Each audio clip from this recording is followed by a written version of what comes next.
জাপানের একটা railway station চালু ছিল শুধুমাত্র একজন যাত্রীর জন্য। অর্থাৎ ওই একজন যাত্রী প্রতিদিন ওই রেলওয়ে স্টেশন থেকে ট্রেনে যাতায়াত করতেন।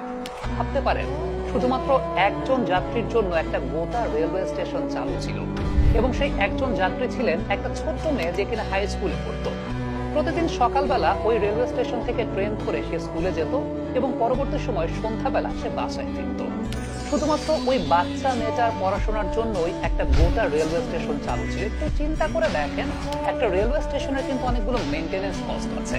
সেখানে স্টেশন মাস্টার থাকেন, শিডিউলিং করতে হয়, গোটা ব্যবস্থাপনার কাজটা করতে হয়, এবং সেই গোটা ব্যবস্থাপনার কাজটা সেখানকার রেলওয়ে কর্তৃপক্ষ এবং সরকার করত একজন মেয়ের পড়াশোনার জন্য।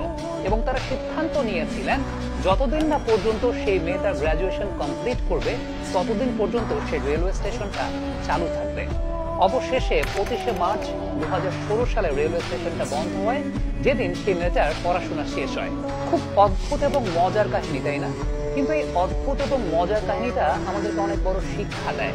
আমাদেরকে শিক্ষা দেয় যে শিক্ষা কতটুকু গুরুত্বপূর্ণ, এবং একটা ইন্টেলেকচুয়াল নেশন কিভাবে চিন্তা করে যে শুধুমাত্র একজন শিক্ষার্থীর পড়াশোনা যাতে কমপ্লিট হয় সেটার জন্য গোটা সিস্টেম তার উপর ইনভেস্টমেন্ট করতে পারে। পুরো কাহিনীর বিস্তারিত জানাচ্ছি। জাপানের উত্তরাঞ্চলের একটি প্রদেশের নাম হচ্ছে হোক্কাইদো। এই হোক্কাইদো বিখ্যাত সেখানকার লং উইন্টারের জন্য। অর্থাৎ এখানকার শীতকালটা অনেক বেশি মাত্রায় দীর্ঘস্থায়ী হয়, প্রচন্ড পরিমাণে বরফাচ্ছন্ন অবস্থায় থাকে। ঘন বনাঞ্চল আছে সেই জায়গাটাতে, কিন্তু শীতের সময়টায় ঘন বনাঞ্চলও একেবারেই বরফাচ্ছন্ন অবস্থায় থাকে। ঠিক মনে হয় যেন বরফের সাগরে আবৃত পুরো অঞ্চল।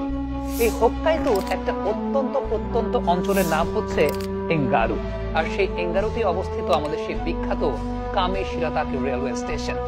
কামিশিরাতাকে রেলওয়ে স্টেশন 1932 সালে প্রতিষ্ঠিত হয়। মূলত এই এঙ্গারু থেকে পুরো জাপানের যোগাযোগ ব্যবস্থার একটা অন্যতম বড় মাধ্যম ছিল কামিশিরাতাকে রেলওয়ে স্টেশন। কিন্তু সময় যত গড়াতে থাকে এই এঙ্গারু অঞ্চলটা এত বেশি প্রত্যন্ত অঞ্চল, মানুষ এই অঞ্চলে বসবাস করা ছেড়ে দিতে থাকে। অর্থাৎ এখানকার জনসংখ্যা কমতে থাকে। যারা ইয়াং জেনারেশন, যারা হয়তো বা পড়াশোনা করছে, বহির্বিশ্ব তাদের কাছে একদম হাতের মুঠোয় চলে আসছে, তারা এই অঞ্চলটা ছেড়ে টোকিও কিংবা অন্যান্য বড় বড় শহরে বসবাস করা শুরু করতে থাকে। এবং যেহেতু এই অঞ্চলটা অনেক বেশি মাত্রায় মুরব্বী বা বুজুর্গরাই বসবাস করতেন, ইয়াং পিপল যারা ছিলেন তারা জাপানের অন্যান্য বড় বড় শহর ওসাকা কিংবা টোকিওতে শিফট হচ্ছিলেন।